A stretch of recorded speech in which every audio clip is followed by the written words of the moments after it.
Morning, or I guess it's afternoon now. Happy Monday. So, yesterday was my first day where I was really 100% alone for the day. And so I took the opportunity to really lean in and do some reflection.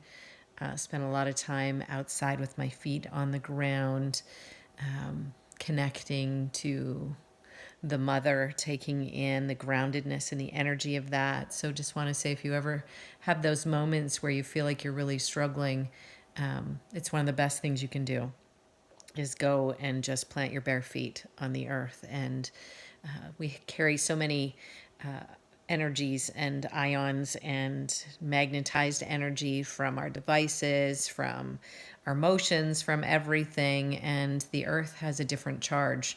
And so when we stand on the earth, it tends to shift that. So I did some reflecting and some writing. I saw Chris on Saturday, got some of my mail, and just spent some time with him doing something that we both really have historically loved and enjoyed together. It was nice. It was nice to be near him. It was nice to be with him. I chose to keep it light and soft. My tendency is to want to dive into the deep end of the pool, which is part of the challenge with him, and not something that I will ever not do or apologize for. I think the richness of life comes from the deepness of life. And if we stand in the shallow end our whole life, is then we only ever get wet up to our knees. And there's something beautiful about being completely submerged. And being covered from head to toe in the richness of what life has to offer. And there's this thing called timing, and being mindful to appropriate timing and understanding others' capacity and willingness to learn how to swim in the deep end. And again, something that I've been pondering and reflecting on, really trying to understand what happened, being that from my perspective and point of view, our lives for the most part were quite blissful and joyful.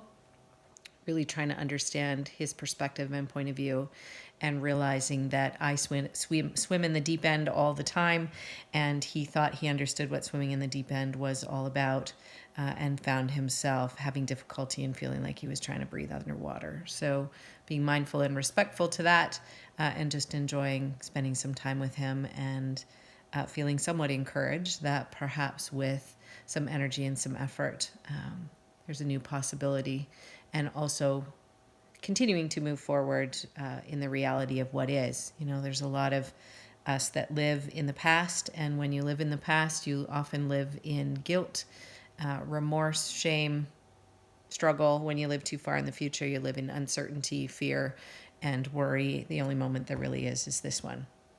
And my right now moment is that I am on a new journey and adventure in my life. Wherever that journey takes me is what it is.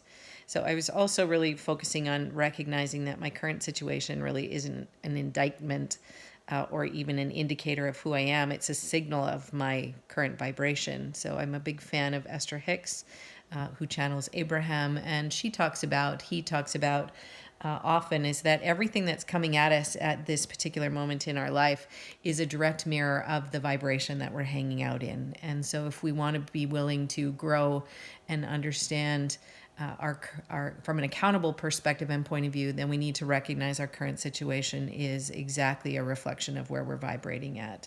So your life has caused you to ask for all kinds of things that you may or may not be up to speed right now with what that is. And so anytime we feel blame, anger, grief, shame, that says somewhere along the way that I feel like I need to get a grip. The alternative to that is just learn to appreciate it instead, and step up from the perspective and point of view of what am I being called to. And sometimes that requires making new moment resolutions, and resolutions as in what will I choose in this moment to understand what's going on. So from the perspective and point of view of, I can say I'm broken, or I can say I'm doing well. I can say I'm exactly where I want to be in order to experience the most that life wants to bring. And so I surrender and I accept what's in front of me as being distinctly part of my journey and part of what I've called in. And also just knowing that sometimes we need to fuck things up so that we can step into the space of contrast, because contrast is really what life is all about. Without it, there is nothing to experience. There's nothing to grow from. And so the chain of pain is that if you want to be different, then you need to learn how to feel different. So I choose to feel better, and then being able to recognize that as I feel better and I feel stronger, I start attracting from a different space and attracting from that higher vibration. So we were actually born with a stream of well-being, and that we can decide to feel as bad as we want, and we can continue to focus on what doesn't work, or we can practice the path of least resistance, not avoidance, and just recognize that in the middle of your frustration, it's not the time to look for the path of most resistance. It's really about the most allowing. So what is it that I'm willing to allow? So every negative emotion that you feel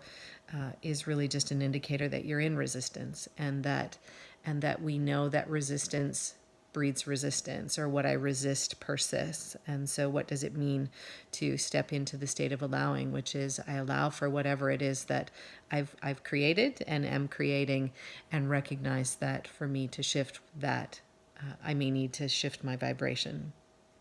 So that was my goal yesterday, to work hard at shifting my vibration and moving into a higher state of acceptance and even joy. You know, you hear me talk about the distinction between happiness and joy, and happiness is something that is a moment-to-moment thing. You know, you can wake up in the morning and somebody's done something sweet and kind and you feel happy, and then you go outside and somebody's stolen your car. So you instantly go from happy to unhappy in a nanosecond. Joy is something that you carry with you always. So you can't always control how you feel, but you have 100% control over how you think, and how you think ultimately will affect and change how you feel. So also chose yesterday to do some work on really leaning into the gratitude part of my life. That's always something that also helps. I encourage any of you, when you're struggling, work on the gratitude portion of what do I get to be grateful for, and taking those moment-to-moment opportunities in that as well. So that was my day yesterday. Today is a day of focusing on important things in my business. I've got some things going on in my health that I need to do some attention to. So I've been working on that today too, and looking forward to what's coming next. So hope you have a beautiful day. Again, really encourage you to weigh in anything that you feel like you want to share. Again, many of you privately messaging me and calling me, and I just so appreciate your vulnerability and your willingness to be transparent in what's going on for you as well. So have a beautiful day.